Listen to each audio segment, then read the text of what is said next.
इस समय हरियाणा और पंजाब के बीच में नेक टू नेक फाइट चल रही है। बहुत जबरदस्त रोमांच देखने को मिल रहा है। स्कोर है 1-1 से बराबरी पर। एक बाउट हरियाणा ने और एक बाउट पंजाब ने जीती और ये है सुल्तान। सुल्तान अपने कर्तव्य दिखाते हुए यहां नोएडा स्टेडियम में।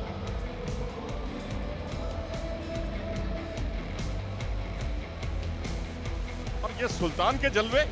और अब आपको बहुत जल्दी अनिरुद्ध गुलिया और दिनेश धनखड़ के जलवे देखने को मिलेंगे।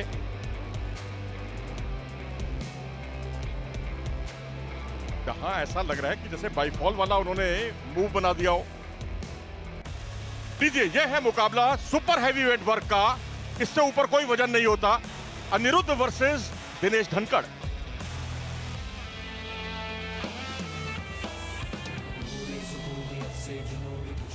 लेडीज एंड जेंटलमैन, स्वागत है आपका सेमीफाइनल्स के बाउट नंबर 3 में। आ रहे हैं वॉल ऑफ इंडिया, जो बदल दे अपने ओपोनेंट का हुलिया। प्लीज वेलकम हरियाणा थंडर्स के अनिरुद्ध गुलिया।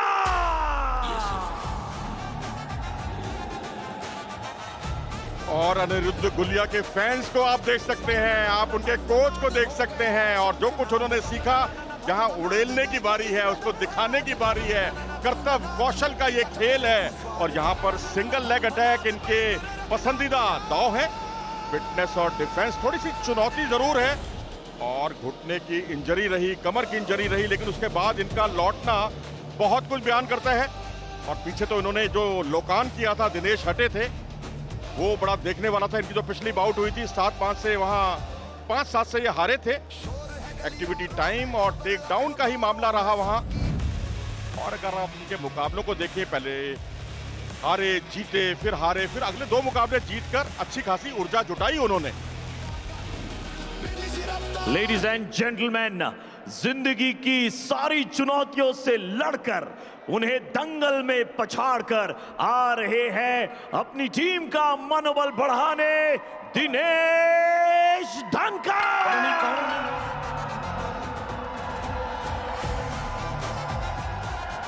और अब आ रहे हैं जी आर्मी का नौजवान। जी हाँ, नाम है दिनेश धनखड़। और ये भारत के सर्वश्रेष्ठ माने जाते हैं 125 किलोग्राम वजन में। और 6 साल से इसी वजन में बने हुए हैं। और उनका अभिनंदन तालियां बजाकर, तालियों के साथ, और चेहरे की मुस्कुराहट। यानी टेंशन कोई नाम ही नहीं है। ये टेंशन लेते नहीं है, टेंशन देते हैं।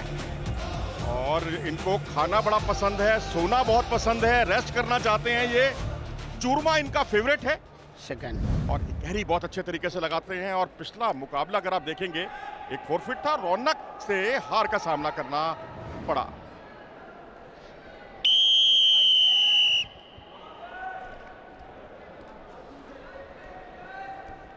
और इस तरह से इस मुकाबले का हुआ शुभारंभ। दोनों रेसलर तैयार, और इधर तैयार हैं हमारी इंटरनेशनल रेसलर सारिका। बिल्कुल मनोज, आज का मुकाबला बहुत ही दिलचस्प होने वाला है। एक तरफ अनिरुद्ध गुलिया और दूसरी तरफ दिनेश धनखड़, दोनों इंडिया के बेहतरीन खिलाड़ी सुपर हैवी वेट के। और हमने अनिरुद्ध गुलिया को भी देखा था कैसे उन्होंने जसपुरन को हराया था। और इधर ही दिनेश धनखड़ ने भी, और दिनेश धनखड़ ने पहला पॉइंट अनिरुद्ध गुलिया को बाहर निकालकर अर्जित कर लिया है। लेकिन हम तो चाहते हैं भाई यहाँ पर तकनीक लगे। और क्योंकि पिछली बार जो इनका मुकाबला हुआ था, वहां भी कुछ ऐसी ही कहानी दोहराई गई थी, जो आपने राइट विंडो में आप देख रहे हैं, जोन से बाहर निकालने की या एक्टिविटी पॉइंट बटोरने की। उसमें दर्शकों को उतना मजा नहीं आता। भाई मुझे तो नहीं मजा आता सारिका। कम से कम टेक्निक लगे तो फिर बात ही कुछ और है। क्योंकि हम टेक्निक देखने आते हैं, इन मुकाबलों का लुत्फ उठाने आते हैं। रेड पशु एक्शन। बिल्कुल मनोज, रेसलिंग में टेक्निक बहुत जरूरी होती है और प्लेयर मोस्टली टेक्निक लगा के ही पॉइंट स्कोर करते हैं। लेकिन ये सुपर हैवी वेट है, इसमें आपको टेक्निक कम देखने को मिलती है, लेकिन जो देखने को मिलती है बहुत शानदार देखने को मिलती है। और अनिरुद्ध गुलिया की हमने जो आखिरी कुश्ती जसपुरन के साथ देखी थी, उसमें भी अनिरुद्ध गुलिया स्टार्टिंग में ऐसे ही बाहर जा रहे थे बार बार, लेकिन लास्ट में जो उन्होंने कमाल किया था वो काबिले तारीफ था। दिनेश एक और पॉइंट अर्जित करने में कामयाब। इसे कहते हैं हाथी के दांत, खाने के और दिखाने के और। मिडवेट ग्रिप में उन्हें उलझा दिया, उनके बाजू को भी खींचा और फिर पीछे आए और वहां उन्होंने जोन से बाहर निकालकर यहां पर जिस तरह से टेक डाउन किया। और यहां अनिरुद्ध को एक कौशन अंक मिला है। यहाँ आप देख सकते हैं कैसे मिडविड ग्रिप लेके और दबाई दबाई दिनेश Reduction. धनखड़ ने अनिरुद्ध गुलिया को जोन से बाहर निकालकर पॉइंट लिया है। Action red. तो इस तरह से ये सुपर हैवीवेट वर्ग है जहां वजन के लिहाज से अनिरुद्ध Red गुलिया passive थोड़े से activity, भारी okay? है, लेकिन यहाँ एक्टिविटी टाइम शुरू हुआ अनिरुद्ध गुलिया का। अब यहाँ से ये देखिए जैसे निमंत्रण दे रहे हो और यहाँ पर एक अंक भी दे दिया। बिल्कुल, Red बहुत ही शानदार प्रदर्शन अनिरुद्ध गुलिया की तरफ से। एक्टिविटी टाइम के अंदर ही उन्होंने स्कोर ले लिया है और दिनेश अभी चैलेंज किया गया है उस पॉइंट को, शायद मना कर दिया गया है चैलेंज लेने से। बट जो अभी अनिरुद्ध गुलिया ने पैर करा पे उसका पैर आप क्या रखा है कहेंगे मनोज? एक बहुत ही शानदार प्रदर्शन। फुट ऑन फुट और चैलेंज को स्वीकार किया गया है और ये पहुंच गया है मैट चेयरमैन के कोर्ट में। और आप देख सकते हैं हरगोविंद जो कि कोच है पंजाब के, नेशनल कोच भी रहे हैं लंबे समय से ग्रीको रोमन शैली की कुश्तियों के, और इन पर एक बड़ी जिम्मेदारी है पंजाब टीम को आगे पहुंचाने में। और ये जुटे हुए हैं यहाँ फिलहाल जुटे हुए हैं अधिकारीगण, जिसमें वीएम प्रसूत साहब का फैसला आने वाला है कुछ ही देर में। यहाँ पे दिनेश धनखड़ की तरफ से चैलेंज किया गया है। शायद उनका कहना है कि जो अटैक हुआ है वो विसल से पहले हुआ है और उसका पॉइंट नहीं मिलना चाहिए। चलिए जी, अभी फैसला आ जाएगा, फैसले की घड़ी। इकहरी पट पर जिस तरह से उन्होंने अपनी ऊर्जा झोंकी और बाहर निकाला, उन्हें टाइमिंग का हेरफेर जरूर हो सकता है, लेकिन बाहर निकालकर अगर देखा जाए कि टाइमिंग की परिधि में है तो कोई परेशानी नहीं होनी चाहिए। Very clear offensive foul. Offensive foul. No point. Offensive foul करा Offensive दिया foul. गया और उस पर अंक नहीं मिलेगा। पाव पे No पाव point. रखा था Please क्या? challenge on. और इस तरह से अभी वही स्कोर 3-1 का। अब यहाँ पर फाउल दिया गया नहीं, और ये फेंकते कहा नहीं गया उसको। कि यहाँ स्कोर नहीं होगा। वेट और अभी एक्टिविटी टाइम जो Ready ठीक अभी तक कराओ। 7 सेकंड बीत चुका था वो अब आगे चलेगा। हाँ हो गया।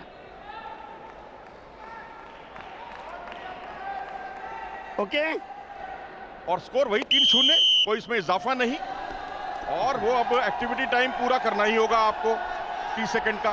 कॉन्टैक्ट। अगर अनिरुद्ध गुलिया 15 सेकंड में स्कोर लेने में नाकामयाब होते हैं तो दिनेश को 1 पॉइंट और मिल जाएगा और वो 4-0 से आगे हो जाएंगे। 8 सेकंड से शेष। दवाई दवाई और समय कब बीत जाता है पता ही नहीं चलता एक्टिविटी टाइम का। और मुकाबला No finger. रोमांचक है और इस तरह से एक्टिविटी टाइम यहाँ पर खत्म हुआ और 1 अंक का इजाफा हुआ दिनेश धनखड़ के स्कोर में। अब 4-0 से आगे हो गए हैं दिनेश धनखड़। और अब आप देख सकते हैं पहला राउंड समाप्त होने में अब 35 सेकंड बाकी है। जद्दोजहद अब ज्यादा देखने को मिल रही है दिनेश धनखड़ की तरफ से, ब्लू नो जबकि फाइट। ओके ये अनिरुद्ध की तरफ से ज्यादा दिखनी चाहिए। यहाँ रेफरी की तरफ से दिनेश धनखड़ को वार्निंग दी गई है कि आप खुले हाथ ना चलाएं, finger. जो कि रेसलिंग में फाउल होते हैं। और अनिरुद्ध गुलिया को अटैक करा है और ये सिंगल लेग अटैक और स्कोर लेने में और ये अनिरुद्ध गुलिया का स्कोर ले पाएंगे यहाँ और ये स्कोर लेने में कामयाब। 2 पॉइंट यहाँ अनिरुद्ध गुलिया ने कवर करे। चलिए, अच्छा लगता है जब वन वे ट्रैफिक ना हो, दोनों तरफ से संघर्ष देखने को मिले। दिनेश गुंड मुकाबले के रेफरी, मैच चेयरमैन से मंत्रणा उनकी लगा है, उस साइड वाला लग गया। चेयरमैन का बड़ा लग गया। महत्व होता है कुश्तियों में और रेफरी जज और साथ में मैच चेयरमैन का फैसला अंतिम। बिल्कुल, जो यहाँ पे 3 एक मेंबर की टीका जूरी है। होती है वो डिसाइड करती है कि आपको कितने स्कोर मिलने चाहिए। यहाँ पे जैसे जोन के ऊपर बाउट थी तो यहाँ पे रेफरीज डिसाइड कर रहे हैं क्या उसको 1 पॉइंट होना चाहिए और 2। इधर से मैच चेयरमैन ने 2 पॉइंट का इशारा कर दिया है और 2-4 के स्कोर से अभी भी दिनेश धनखड़ मुकाबले में आगे चल रहे हैं। ओके यानी मुकाबला हो गया है दिलचस्प। दोनों के बीच में फासला 2 अंकों का। पहला राउंड समाप्त होने की ओर अग्रसर। और इस तरह से जिस तरह आगे पीछे जिस तरह दोनों ने गर्दन को खींचने का प्रयास किया, ज्यादा प्रयास देखने को नहीं मिला। एक कॉशन हो चुका है। ओके। दोनों विकल्पों को वो नो खुला प्रॉब्लम। रखते हैं। पहले उन्होंने अटैक किया था लेग पर और लेग के बाद वो गए बैक साल्टो की पोजीशन बनाई थी स्टैंडिंग पोजीशन में और जोन से बाहर धकेला। और अब यहां से ये देखिए पट लगाने की कोशिश और यहां उत्साह ज्यादा था, विश्वास कम था। लेकिन यहाँ पर पट लगाए खूबसूरती के साथ, क्या इस अंकों में अंजाम बदल पाएंगे? जी नहीं, यहाँ पर अच्छा डिफेंस देखने को मिला दिनेश धनखड़ का। कॉन्टैक्ट बिल्कुल, यहाँ अनिरुद्ध गुलिया पूरी कोशिश कर रहे हैं कि दिनेश धनखड़ को कैसे ना कैसे करके पैसिव किया जाए और उनके ऊपर एक्टिविटी टाइम स्टार्ट हो सके। यहाँ दिनेश धनखड़ एक बहुत अच्छा अंडर हुक लेके और अनिरुद्ध गुलिया को रोकने की कोशिश कर रहे हैं। और ये विसल बजी दिनेश गुंड साहब की। एक बार फिर से तैयार दोनों रेसलर, और यहाँ पर ये देखिए, यहाँ पकड़ के लिए जद्दोजहद हो गई है शुरू। दबाए बिल्कुल, अनिरुद्ध गुलिया भी अपनी पूरी कोशिश कर रहे हैं कि कैसे ना कैसे स्कोर को कवर किया जाए और अपनी टीम को एक जीत दिलाई जाए। दिनेश की तरफ से बहुत शानदार काउंटर और स्कोर लेने में नाकामयाब। मैं तो कहूंगा सारिका की हाथ में आया हुआ जो लड्डू है ना, वो उनके हाथ से निकल गया, जो मुंह तक चले जाना चाहिए था। बिल्कुल, यहाँ वो पूरी तरह से पीछे आए हुए थे, लेकिन अनिरुद्ध गुलिया ने बहुत ही सुंदरता के साथ उस पोजीशन पे डिफेंस किया है और दिनेश को स्कोर लेने में नाकामयाब कर दिया है। ब्लडिंग। तो यहाँ कम से कम सारिका ये तो मानना होगा कि कुछ टेक्निक अपनी तरफ से कोशिश की जा रही है दोनों तरफ से। जो पिछली बाउट हुई थी इन दोनों के बीच में, ये देखिए मेडिकल टाइम आउट लिया गया है, इंजरी के शिकार हुए हैं यहाँ पर दिनेश। मुकाबला रुका हुआ। बिल्कुल मनोज, यहाँ पे जो रेसलिंग होती है उसमें काफी सारी ऐसी पोजीशंस आती हैं जिसमें आपको होठों पर, मुंह पर चोट लग जाती है और आपको ब्लीडिंग टाइम लेना पड़ता है। कॉन्टेक्ट स्पोर्ट्स है ना, कॉन्टेक्ट स्पोर्ट्स में ये सब चीजें होना बहुत ही स्वाभाविक है। तो जाहिर सी बात है कि अब यहाँ टेक्निक्स जो अभी आपने देखा थोड़ी देर पहले, पट लगाने की कोशिश, फिर बैक साल्तो, फिर टेक डाउन, ये सब इनकी जो पिछली बाउट थी उसमें नजारत था, उसमें ये सब देखने को नहीं मिला। वहाँ सिवाय पैसिविटी के और बाहर धकेलने के कुछ ऐसा एक्शन भी देखने को नहीं मिला। दिनेश गुंड जो है वो निर्देश दे रहे हैं कि भाई एक्शन कीजिए आप। और यहाँ देखिए पकड़ कितनी अच्छी है, दूर से लड़ रहे हैं। और ये इस कुश्ती में काफी एक अलग पहलू उभर कर सामने आया है। बिल्कुल, सुपर हैवी वेट की एक बहुत शानदार कुश्ती हमारे बीच में चल रही है, जहां पर अनिरुद्ध गुलिया 2 पॉइंट से पीछे चल रहे हैं और अटैक की कोशिश में हैं। और यहाँ पावर मिनट भी स्टार्ट होने वाली है 5 सेकंड में। और आपने और पावर मिनट यहाँ स्टार्ट होते हैं और आपने देखा है कि अनिरुद्ध गुलिया ने लास्ट मैच में भी पावर मिनट में कमाल किया था, 10 पॉइंट अर्जित किए थे। क्या यहाँ पे भी अनिरुद्ध गुलिया कुछ कर पाएंगे? जी हाँ, ये रोमांच के क्षण है, यहाँ पर कुछ भी हो सकता है। बाजियां पलटती है, लगातार पलटती रही है, यही प्रो रेसलिंग लीग की विशेषता है। पहलवान हारते हारते जीत जाता है और यहाँ पर सिंगल लेग अटैक किया, छूटे और अपना मौका ताड़ा इस बार दिनेश ने।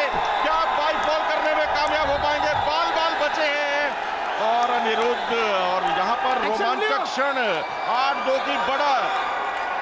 एक बहुत ही बड़ा गेम चेंजर मूव यहाँ पे अनिरुद्ध गुलिया की तरफ से हमें अटैक देखने को मिला था, लेकिन अपने ही दांव में उलझे और दिनेश ने काउंटर करके पीछे आके डेंजर करके 2 पॉइंट लिए हैं और पावर मिनट में 2+2 8-2 से दिनेश धनखड़ आगे। भाई हम तो सुनते थे कि अनिरुद्ध गुलिया जो है पावर मिनट के फनकार हैं, लेकिन यहाँ खरबूजे को देखकर खरबूजा भी रंग बदल देता है। यहाँ दिनेश ने वो पावर हासिल कर ली है जो अनिरुद्ध ने पिछले मुकाबलों में करके दिखाई थी। बिल्कुल, जरा देखिए कैसे अनिरुद्ध ने अटैक किया और अपने ही दांव में उलझे। दिनेश ने उन्हें डेंजर किया और यहाँ पे उन्हें 2 पॉइंट मिले जो पावर मिनट में चेंज होके और 4 हो गए। यहाँ पूरी कोशिश थी कि उनको चित किया जा सके, लेकिन अनिरुद्ध गुलिया ने डिफेंस करके और अपना सेफ प्ले किया।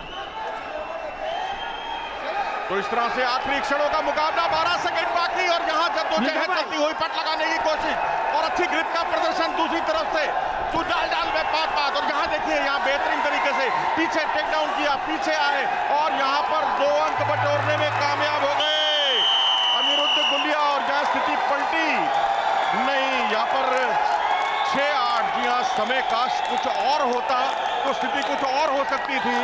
दिनेश धनखड़ ने यह मुकाबला जीता। तो इस तरह से पंजाब अब 2-1 से आगे हो गया है इस मुकाबले में। बेहद रोमांचक क्षण थे, जहां उलटफेर की भी गुंजाइश पैदा हो गई थी। बिल्कुल, अगर ये पॉइंट 6-6 से बराबर होते तो अनिरुद्ध गुलिया यहाँ पे जीत जाते, लेकिन दिनेश धनखड़ के पास एक क्वेश्चन और एक पैसिविटी पॉइंट एक्स्ट्रा था, जिसकी वजह से वो 8-6 से विजय हुए। और इस तरह से बहुत बहुत बधाई पंजाब को बढ़त बनाने के लिए। और पंजाब और हरियाणा के जितने भी मुकाबले होते हैं, दिल को थाम देने वाले मुकाबले होते हैं। दो तो इनके फाइनल हो चुके हैं अब तक प्रो रेसलिंग लीग के। जो पहला पड़ाव था आपने देखा, और अब ये दूसरे पड़ाव का जो पहला साल है, जहां भी बहुत रोमांचक आप देख सकते हैं, लगड़ाते हुए जा रहे हैं इस समय दिनेश धनखड़। और कहीं पंजाब जीता तो उनको अगली कुश्ती भी लड़नी होगी। तो पंजाब ना सिर्फ खुश है, बल्कि चिंता की लकीरें भी उन पर देखने को मिल रही हैं। यहाँ देखिए कितनी शानदार तरीके से अनिरुद्ध गुलिया ने लास्ट सेकंड्स में अटैक किया, लेकिन दिनेश ने उन्हें नाकामयाब करते हुए, डेंजर करते हुए 2 पॉइंट अर्जित किए। आप देख सकते हैं अनिरुद्ध गुलिया ने भी बचने के लिए पूरी कोशिश करी है और वो चित नहीं हुए हैं यहाँ पे। और जरा देखिए अनिरुद्ध गुलिया का लास्ट मोमेंट का फिर से अटैक, जहाँ वो फिर से डेंजर हो रहे हैं। और सरिका अगर देखें तो अटैक था अनिरुद्ध का और फायदा उठाया दिनेश ने।